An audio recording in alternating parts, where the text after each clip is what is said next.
အားလုံးပဲမင်္ဂလာပါရှင်ချိုကူကင်း channel မှာပြန်လည်ကြိုဆိုပါရရှင်ကျမဒီနေ့ချက်ပြမှာကတော့ရခိုင်မုတ်တီအရေးနဲ့အတုပ်ကလေးပဲဖြစ်ပါတယ်ရှင်အားလုံးပဲ like ပါကြည့်ရှုပေးကြပါအောင်နော်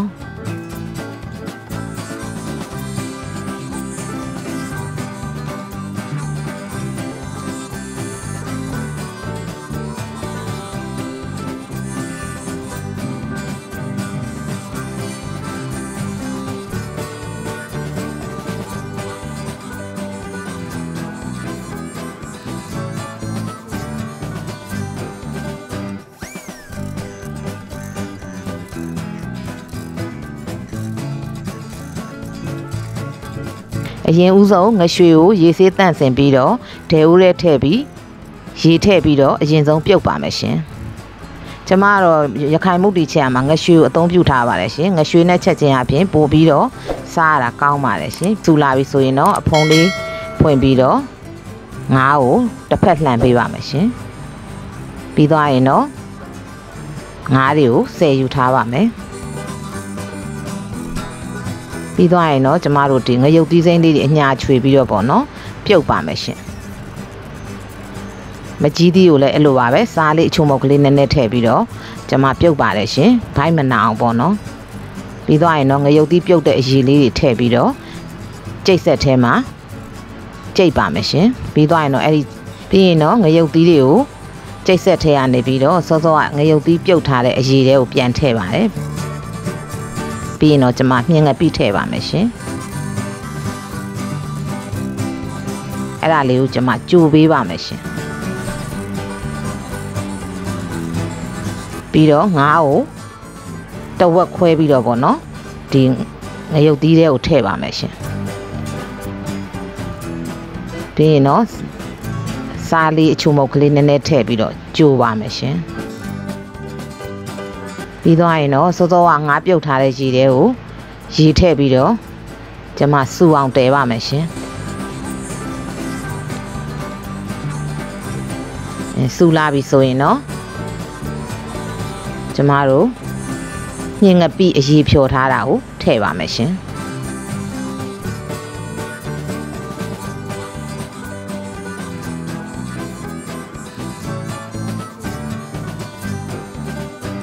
ပြီးသွားရင်တော့စောစောကကြံတဲ့ငါးတွေကိုထည့်ပေးပါမယ်ရှင်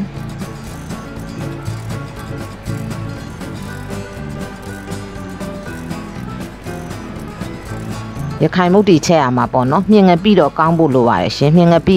ကောင်းမှသာရခိုင်မုတ်တီရဲ့အနံ့ရောအရသာရောပိုပြီးတော့ကောင်းမှပါတယ်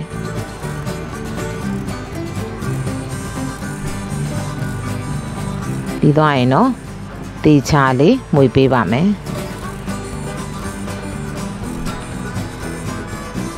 ပြီးတော့ကျမကြိတ်ထားတဲ့ကြက်သွန်ဖြူတွေထည့်ပါတယ်ရှင်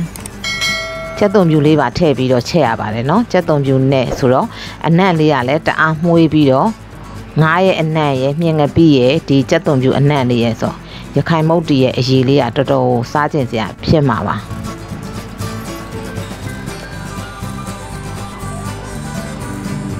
တေချာလေးမှွေပေးပါမယ်ဟုတ်ကဲ့ကျမရတာအတွက်စားထည့်ပါတယ်ရှင်ပြီးရင်တော့တေချာလေးနှံ့အောင်မှွေပေးပါမယ်ရှင်ရခိုင်မုတ်တီချက်ရမှာစားနဲ့ပဲအသုံးပြုရပါတယ်ရှင်ငပြရေးမထည့်ရပါဘူးเนาะ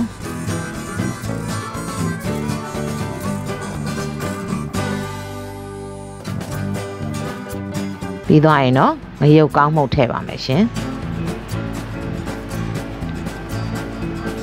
ရုပ်ကောင်းမှုတ်ကတော့ပေါ့နော်ကိုဆက်ဆက်လေးပူပူဆက်ဆက်လေးကြိုင်ရင်တော့များများထည့်ပေါ့နော်ပူပူဆက်ဆက်သိမ့်မကြိုက်ဘူးဆိုရင်တော့နည်းနည်းထည့်ပေါ့ပြီးရင်တော့တေချာလေးနှံ့အောင်မှွေပြီးတော့စူအောင်တဲရပါမယ်ရှင်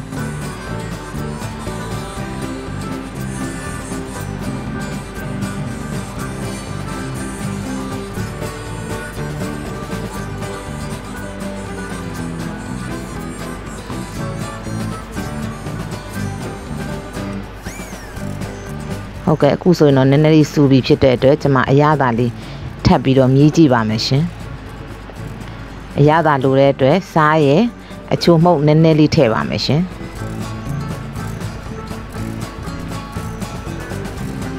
ဟုတ်ကဲ့ပြီးရင်တော့တေချာလေးနှံ့အောင်မှွေပြီးတော့ စုပွက်နေအောင်တဲရပါမယ်ရှင်ခုချိန်ဆိုရင်အနံလေးကလည်းတအားမှုေးနေပြီစားကျင်စပွဲလည်းဖြစ်နေပါပြီရှင်ဟုတ်ကဲ့အခုဆိုရင်တော့အရသာကောင်းမွန်နဲ့ရခိုင်မုတ်တီအရည်လေးရပါပြီရှင်ဟုတ်ကဲ့ဒါကတော့ရခိုင်မုတ်တီအရည်ပေါ့နော်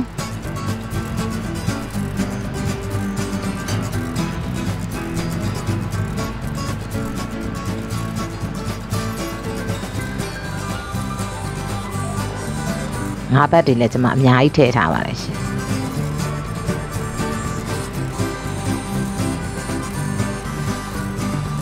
အရည်တွေကိုပဲကြော်နဲ့လည်းထည့်ပြီးသုံးဆောင်နိုင်ပါတယ်တချို့ကြတော့လည်းဝက်စီပတ်နဲ့ပေါ့နော်ထည့်ပြီးတော့သုံးဆောင်ကြပါတယ်ပြီးရင်တော့အချင်လေးထည့်မယ်ငရုတ်သီးလေးထည့်မယ်ဒါဆိုရင်တော့တချို့ကတော့နန်းနန်းမင်းကြိုက်ရင်ထည့်တယ်ပေါ့နော်မကြိုက်ရင်လည်းမထည့်နဲ့ပေါ့ဒါကတော့အတုပ်လေးအတွက်ပါရှင်အတုပ်အတွက်ကိုကျမတို့ပဲကြော်လေးထည့်တုပ်ပါမယ်ရှင်မကြီးကျင်ထည့်ပါတယ်ပြီးရင်တော့စားထည့်ပါတယ်ရှင်အချိုမုတ်ကလေးနည်းနည်းထည့်ပါတယ်နောက်ငရုတ်သီးထည့်ပါတယ်ရှင်ပြီးနန်းနန်းပင်လေးထည့်ပြီးတော့ငရခိုင်မုတ်တီအရည်ထည့်တုပ်ပါတယ်ရှင်ကျမကတော့စိုးစိုးရွှဲရွှဲလေးနဲ့ပေါ့နော်ဟိုစားလို့ပိုကောင်းပါတယ်ရှင်ရခိုင်မုတ်တီအရည်လေးကိုထည့်တုပ်ရပါတယ်ရှင်တငယ်ချင်းတို့လည်းတုပ်စားကြည့်ပါနော်အရည်လေးထည့်တုပ်ပြီးတော့စိုးစိုးရွှဲရွှဲလေးနဲ့အင်မတန်စားကောင်းပါတယ်ရှင်ခုဆိုရင်တော့အရသာကောင်းမွန်နဲ့ရခိုင်မုတ်တီအတုံးနဲ့အရည်ရပါပြီရှင်ဟုတ်ကဲ့အခုလိုကျမရဲ့ဗီဒီယိုလေးကိုအဆုံးထိပြီးအောင်ကြည့်ရှုပေးတဲ့တယောက်ချင်းစီတိုင်းကိုအထူးပဲကျေးဇူးတင်ရှိပါတယ်ရှင်ကျမရဲ့ဗီဒီယိုလေးကိုကြည့်ရှုခြင်းနဲ့ဆိုရင်တော့ like and subscribe လေးလုပ်ပြီးတော့အားပေးခဲ့ကြပါအောင်နော်